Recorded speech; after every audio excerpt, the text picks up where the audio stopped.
Welcome to the Ducks Unlimited podcast, the only podcast about all things waterfowl. From hunting insights to science-based discussions about ducks, geese, and issues affecting waterfowl and wetlands conservation in North America, we bring the resource to you. The DU Podcast with your host, Chris Jennings. Today I've got a returning guest. I've got Arkansas Game and Fish Waterfowl Program Coordinator Luke Naylor joining me to the show. Luke, welcome back. Hey, thanks for having me. Glad to be here. We're bringing Luke back on the show because they just wrapped up an aerial survey there in the state of Arkansas. And we kind of just want to jump into the survey. But Luke, before we kick this off, I really want you to kind of introduce how you guys do your aerial surveys in Arkansas. We've done this before, so any of our listeners who heard it last time, tune out for about a minute or two here. But there's a lot of people who always have questions about the surveys, how you guys perform them, the aerial aspects of it.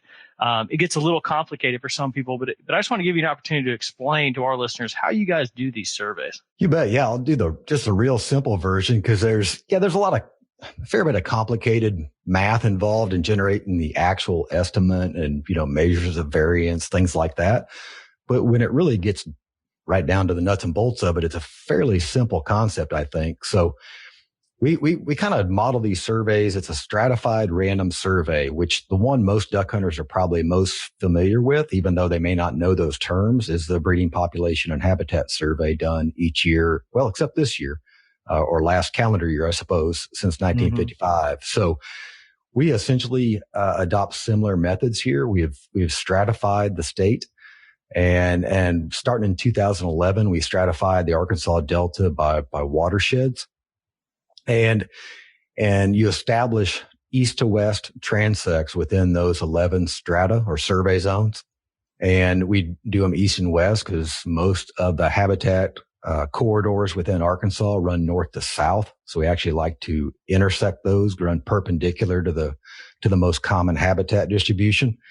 And yeah, we simply, each survey, we randomly select from this total population of all transects across the Delta that are spaced out at 500 meter intervals.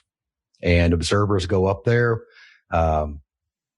fly these strips, and it's back to, I don't know, maybe it's junior high or middle school geometry where you think about the Pythagorean theorem and you think about, where you look through the airplane and how you put, black tape on the strut of the airplane and you do all the math, and that equates to a 250 meter wide strip on the ground that you're actually surveying. So the observers only record observations of waterfowl that fall within that zone.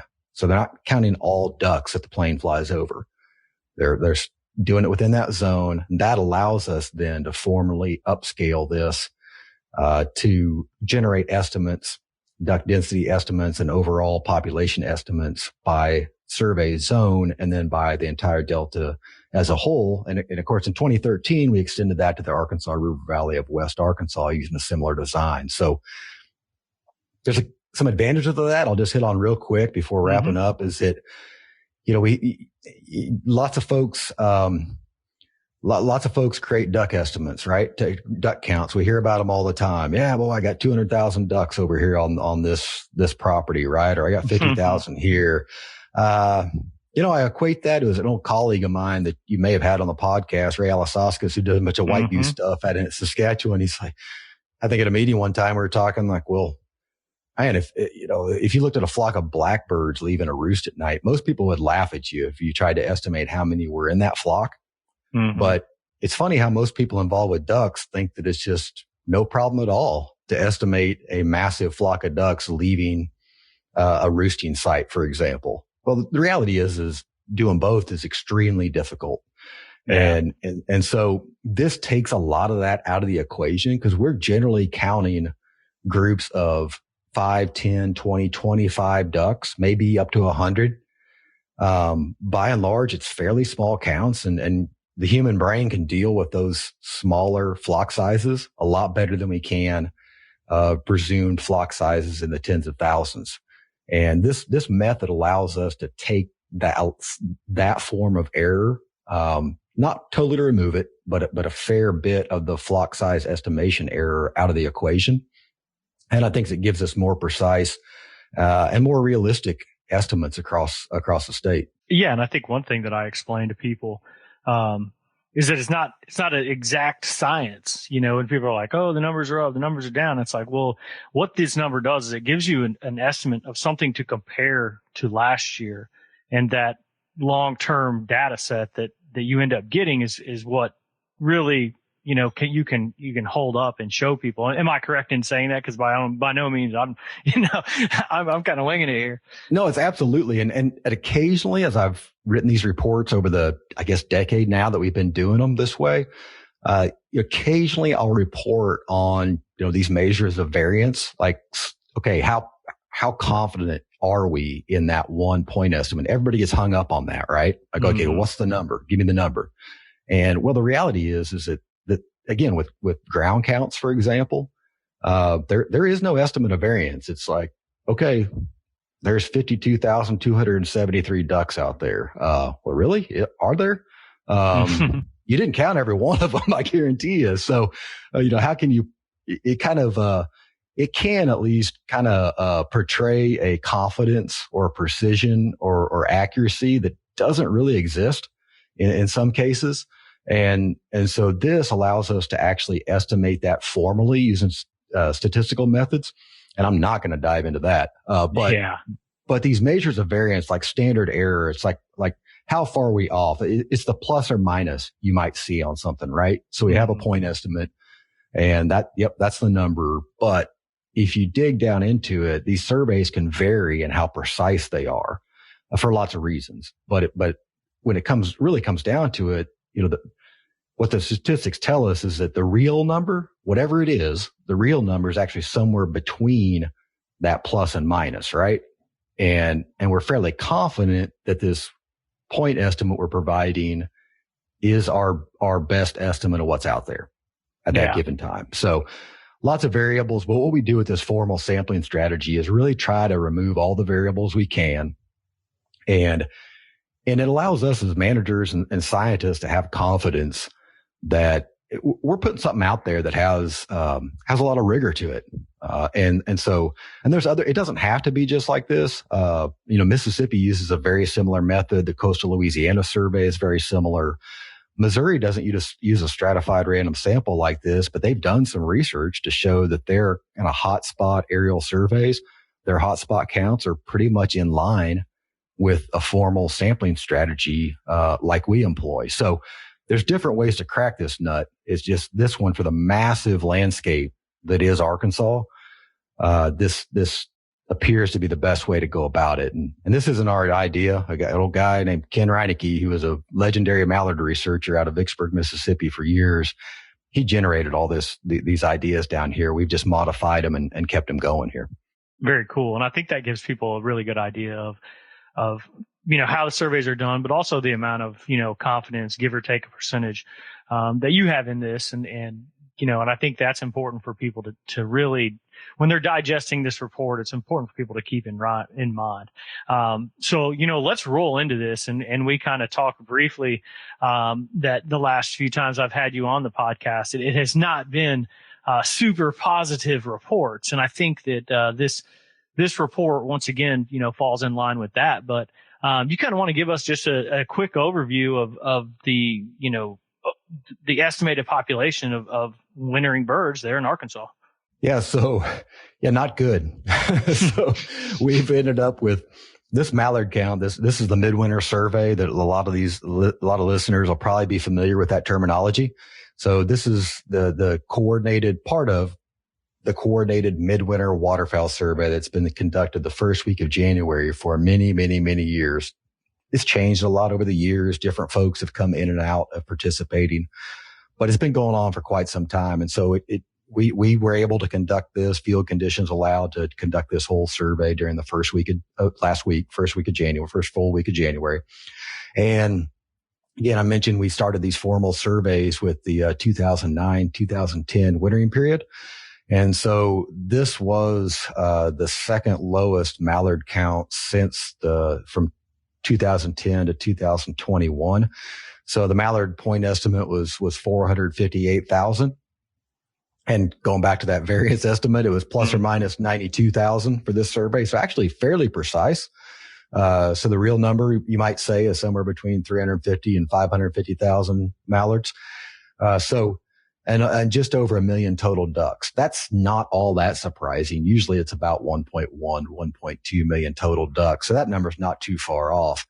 But the mallard count is off by a fair bit. And what's happened the past 2 winters during this midwinter survey, and this year especially, is that if we look at the total duck estimate and calculate the percent of that estimate that's made up of mallards, it's in the midwinter, it should be approaching 70%. And I say should be, going back to this 10-year record of data we have. And during this survey, mallards only made up about 43% of the total ducks estimated in the Delta. And West Arkansas counts, I just hardly even want to talk about because they're pretty paltry. It's pretty bad over there. And so, yeah, just, continued low counts. But, as you saw, I kind of sent out a report to lots of different folks, after each survey. And, I'm a habitat guy by training, and that's kind of what, that's my passion in this field. And, we just don't have the habitat out there. We benefited by a little bit of rain there over New Year's, but if folks down here as duck hunters or they're all, amateur meteorologists, of course, right? We're constantly tracking all the different weather apps. And if you watch that rain system roll in, the whole axis of that rain system shifted, right? Based on the forecast a few days prior to when it actually came in. And so most of the rain in Arkansas fell south of Interstate 40, for example.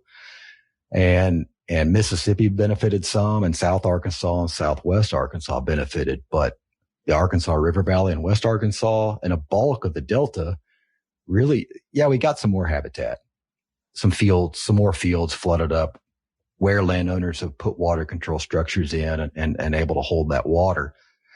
But, I mentioned earlier that the river systems, the habitat corridors in Arkansas are mostly north-south orientation. Mm-hmm. And if you think back to the headwaters of the Black River, the White River, the Cache River, that rain system shifted south of that. It didn't fall in the headwaters of those watersheds. So, the Cache River, the White River just really don't have, that massive overbank flooding that typically drives ducks here in the winter. Yeah. And I think that's an important thing. We've stressed that several times on this show and multiple shows. And I think even the last time I had you, is that landscape level water is really what drives, the big numbers of ducks and of course mallards into the state, and not having those river systems get out, at any time. I mean, I think the white got close, after that last rain. I think a bunch of guys were getting excited, and it was like, it's like it was right there, but it just didn't get to that action stage that really puts on that massive amount of water on the landscape.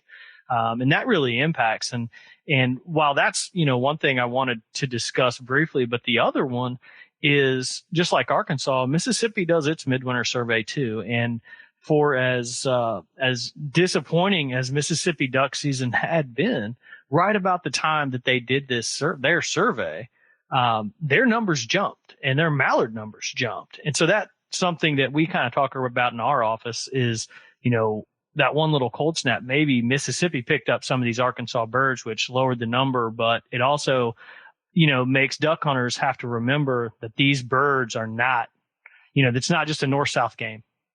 No, and they can bounce. Not at all. And it's not only north to south.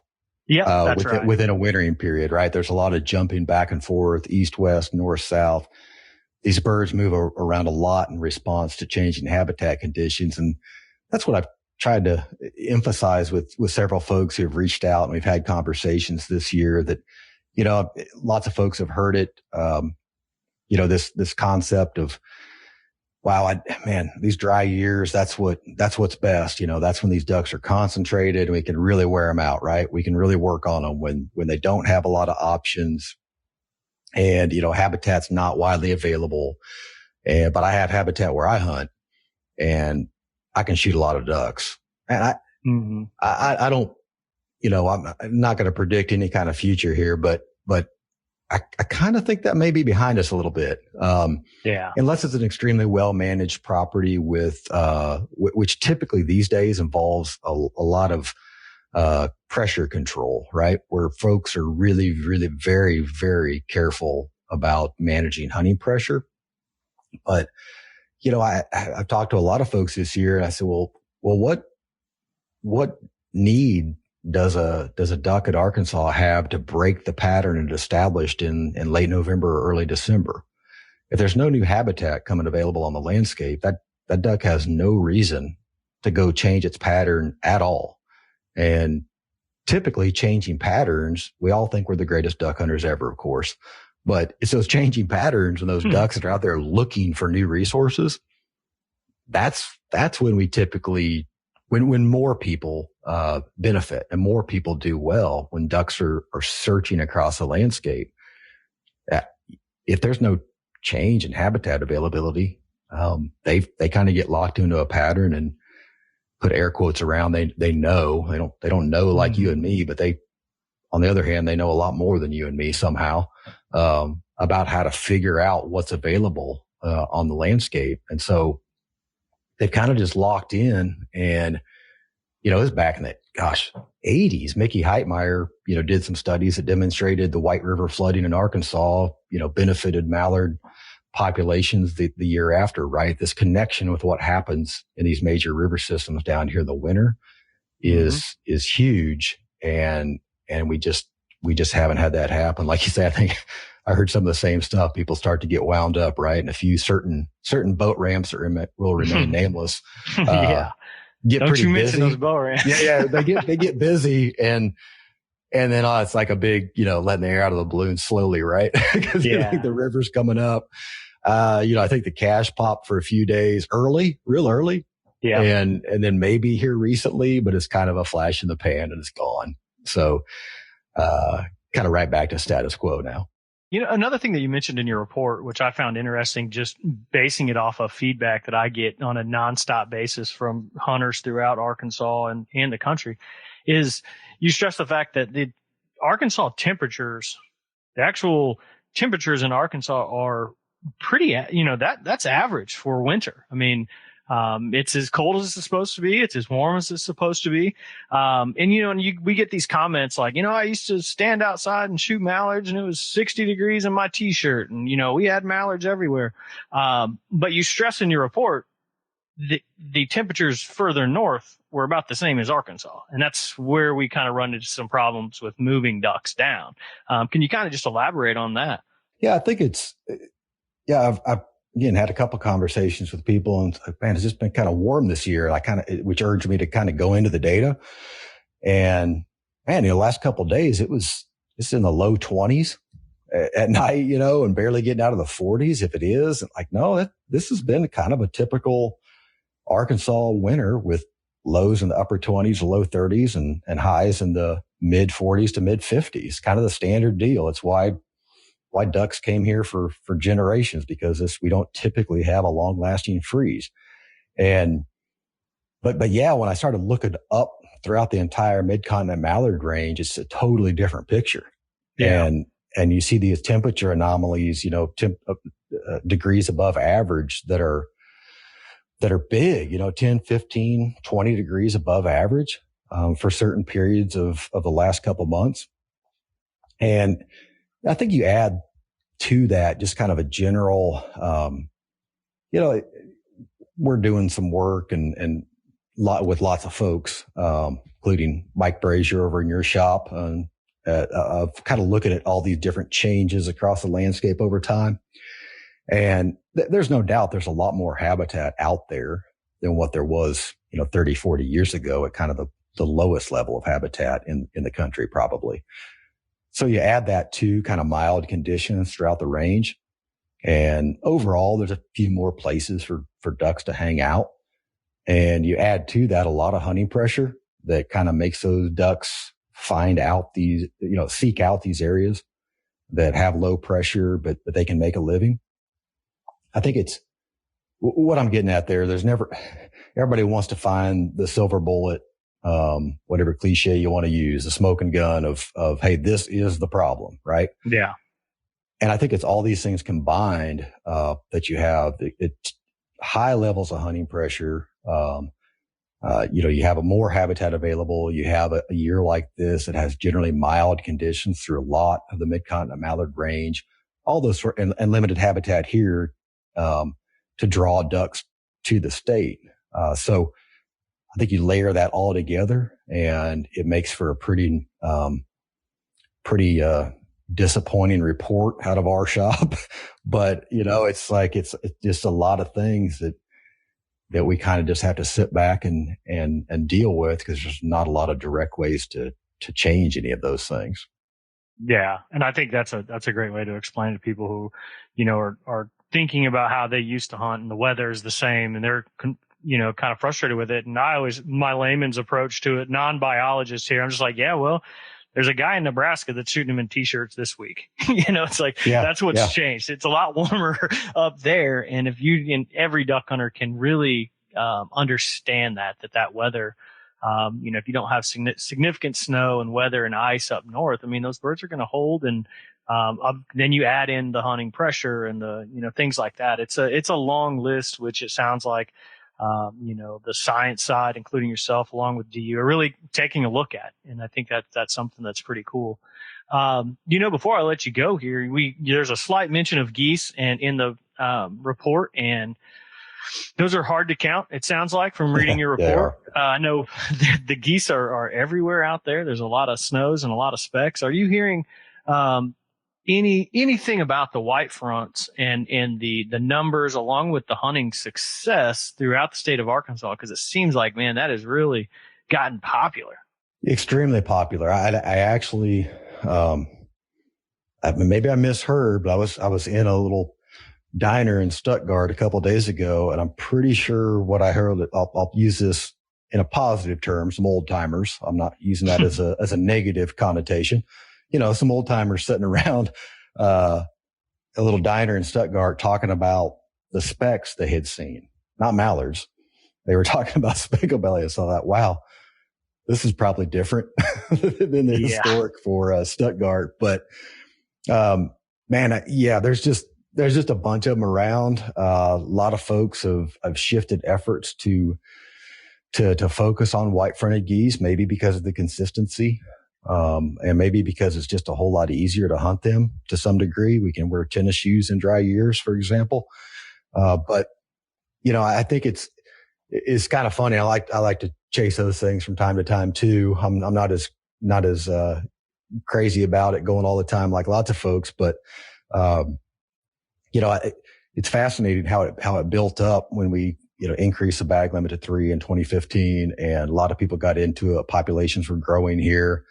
And lots of folks got into spec hunting. And it's interesting now that as we've had multiple production busts on the Arctic for, since about 2017 was the last good production year.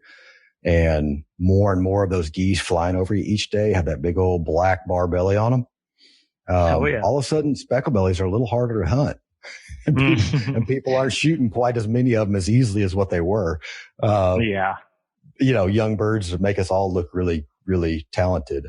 But people are still after them, like crazy. They're figuring it out. I'm not willing to be one of those folks that says that's going to replace the mallard in Arkansas, because I just don't think that's the case. But it does provide a really nice additional opportunity for folks out here. Afternoon hunts, you can hunt them in different conditions. You might hunt ducks, for example. Absolutely. And so it's a nice little bonus. And there's plenty of them around. I'm looking forward to the conservation order starting here in a couple of weeks. Yeah. And one more question before I let you go. And this is because I got an email about it. The W. Rice program that Arkansas Game and Fish Commission kind of set forth, I believe last year was the first year, and you could correct me on that if I'm wrong. Maybe the first year I was aware of it, but can you kind of explain what that W. Rice program is and how that just provided more opportunities for waterfowl hunters out there in the state? Yeah, you bet. So it's actually started 2 years ago, but the hunting portion of it did start last year. So okay. Yeah. The program was really designed to kind of meet this need we were seeing on the landscape. Ducks and rice in Arkansas, well, in all rice growing regions really, have had this long, mutually beneficial relationship. But frankly, it's changing a lot.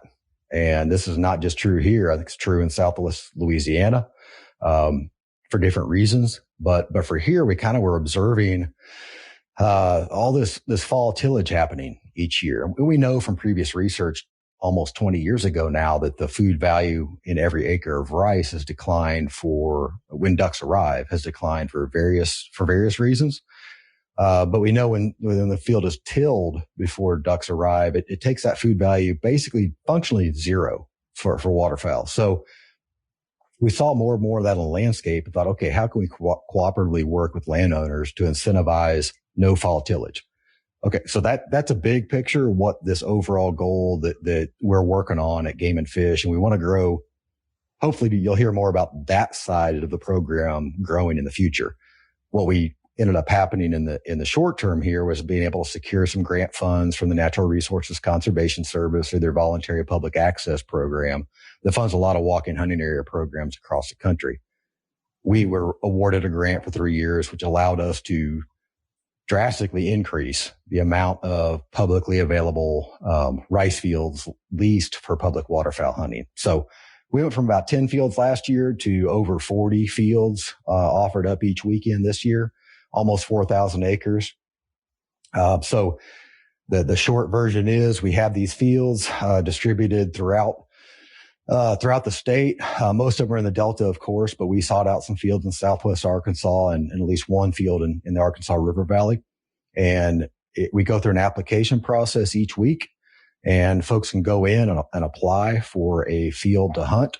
And we do a drawing each Monday morning and send out notifications to folks for them to be able to hunt a field the next weekend. Unique opportunity also because they are rested, no hunting, no access Monday through Friday. But the entire weekend is available for the successful applicant. So they can do a Saturday afternoon hunt. If that fits their schedule better, they can hunt at a couple mornings. They can hunt at one, whatever fits their schedule, which is something that's, as you know, is not really available on Arkansas public lands with morning only hunting, regulations, which are necessary. We're not talking about getting rid of that, but we're providing a different opportunity here. Yeah, no, that's cool. I think that's a great program. agfc.com/wrice. I'll throw that out there. So just go there. We're getting over 250 applicants a week for these different fields, but, explore that web page, and always, you'll be able to find contact information and shoot me an email to ask any questions about it you might have. Awesome. I'm all for expanded opportunities for hunters. And this program is for residents and non-residents, correct? Correct. Yep. Awesome. It is. It's out there for whoever wants to apply, and, unique opportunity. You and I have had a fair bit of experiences hunting rice fields, but a lot of folks haven't. And, this provides, before somebody jumps into a rice lease or takes a bigger leap like that, they can kind of think I'd give it a shot. Absolutely. Very cool. Well, Luke, this has been great. And, I just want to remind everyone that they can not only find the W Rice program at agfc.com, but they can probably find your report here within a few days. I'm assuming at agfc.com. That is absolutely correct. Yep. That report will be posted here, the next day or two, I assume. Awesome. And in the report, it explains that the next, I think your guys' final waterfowl survey for the wintering period will kick off the week of January 18th. So we may be able to bring you back on and discuss some changes and hopefully some positive changes. But, whatever, it's always good to talk to you, and I appreciate you coming on the show. Yeah, I'd be glad to come back, and I always enjoy it. Thanks. I'd like to thank my guest, Luke Naylor, the Arkansas Waterfowl Program Coordinator, for joining us today on the DU Podcast. I'd like to thank our producer, Clay Baird, for putting the podcast together and getting it out to you. And I'd like to thank you, the listener, for joining us in supporting wetlands conservation.